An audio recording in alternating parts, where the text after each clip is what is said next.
Not since the very first police body camera was worn by an officer in 2012 has there been a more effective and at times controversial tool employed by law enforcement as the UAS, Unmanned Aircraft System. We know them, of course, as drones. These flying first responders have the ability to collect terabytes of data in a single flight, and their use is highly regulated.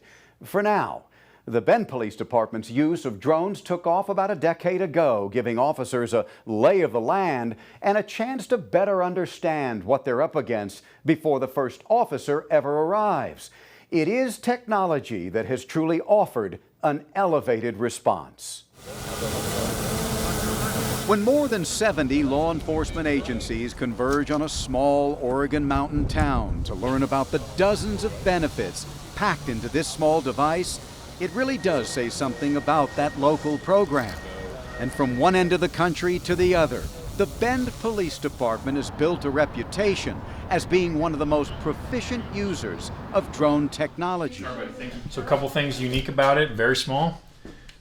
Protected props. That's because you can imagine going through a doorway or something like that. Since 2016, Bend PD has launched into an ever-expanding drone program, starting with a single operator 10 years ago.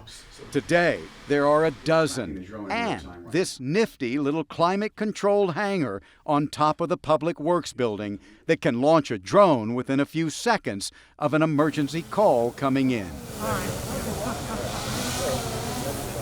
So if the call's on the south side of town, one of our drone operators needs to head there, get theirs out of the trunk, and go with it. Gotcha. But if something happens at 8th and Greenwood, that's the first one going. And like any tool in law enforcement, this one has its limitations, the most significant being its battery life, usually less than 30 minutes. Canyon Davis is a Bend PD crime scene investigator. Like when we get a call, we get over there, we get on scene and we start doing our work, and then now we're planning on we need to get another drone pilot out there to come relieve this drone because we can't stay on site forever. Still, drones offer this department something it had never had before. Time to assess, time to plan, time to act, even when there's little time. I've spent a lot of time in the command post through my career. Most of that time I've been completely blind. Other than what was coming over the radio, I'm trying to make command level decisions, but I haven't seen the house, I haven't seen the suspect, I haven't seen the lay of the land. The drones change all of that. As an example, it was a drone that likely changed the outcome of an incident not too long ago, where a woman claimed to have a gun and planned to use it on police officers when they arrived. Ultimately, what they were able to do is get a drone in close enough to where they finally were able to see that it was a stick that looked like a firearm. Kranz admits the alternative could have been devastating. A woman in a mental health crisis holding a stick, shot by police, potentially sacrificing an innocent life and public trust in law enforcement. Bend PD has even used drones to follow suspects, as in this case from 2022. Officers simply held back, letting the drone wear out the suspect on the run, giving those officers the chance to move in without incident. I'm confident that every member of this community would want police officers to be as informed as possible with as much information as possible, why they're responding to a call before they take action. And that is no doubt true. However, these eyes in the skies have strict guidelines set up under Oregon state law. Drones are prohibited for surveillance without a warrant. The only exception is in extreme emergencies where there's not time to notify a judge. They can be used for search and rescue operations, reconstructing an accident scene, and during an emergency declared by the governor. And police drones are not allowed to carry any weapons. Much of that nearly changed this year with Senate Bill 238. That measure would widen the guardrails on police drones considerably, decreasing judicial oversight of police drone deployments, allowing them to fly in non-emergency situations without a warrant, impacting residential areas and even public gatherings like public protests. It represents a huge shift towards generating more data and just giving law enforcement this massive view of the public without really any clear need. The legislative bill that's in process now builds additional guardrails around how we would use drones as law enforcement, but what it does do is open up the possibility of us using these for drones as first responders. and meaning that we could use these on any legitimate law enforcement call where public safety is an issue. Were the floodgates opening? Not this year. Strong public pushback stopped the bill from passing the House.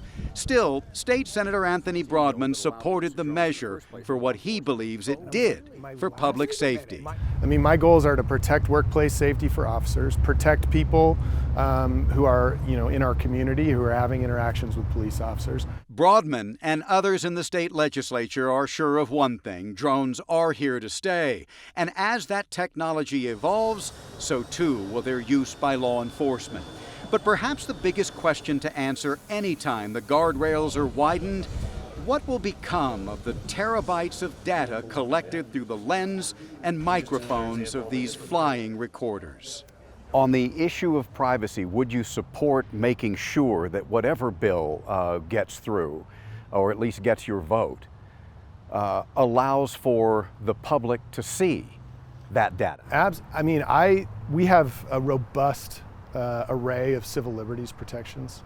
And I would expect any legislation that is going to change law enforcement activity to comply with that right of a person to be safe and private in places where they have an expectation of privacy. Those can be fragile protections in today's world. Again, history has shown us, especially in communities of color, how easily these technologies can be disproportionately deployed to just increase over-policing, discriminatory policing, protectional policing, all of those dangers. And so it's key that we have as close to real time as possible, data about what the drones are doing, where, why. When you have perhaps the state's most advanced drone program, it's hard not to see it grow with your community, to squeeze every ounce of public safety capability out of it.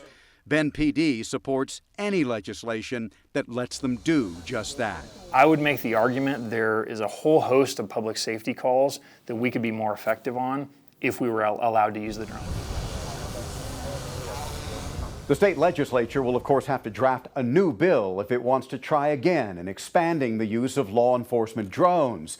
And it's important to note here that the ACLU and other organizations that testified on Senate Bill 238 feel they were heard and they expect to be heard again. It's also important for you to understand all of the benefits and the drawbacks of this kind of elevated response to your safety and your privacy. I'm David Clue, Central Oregon Daily News.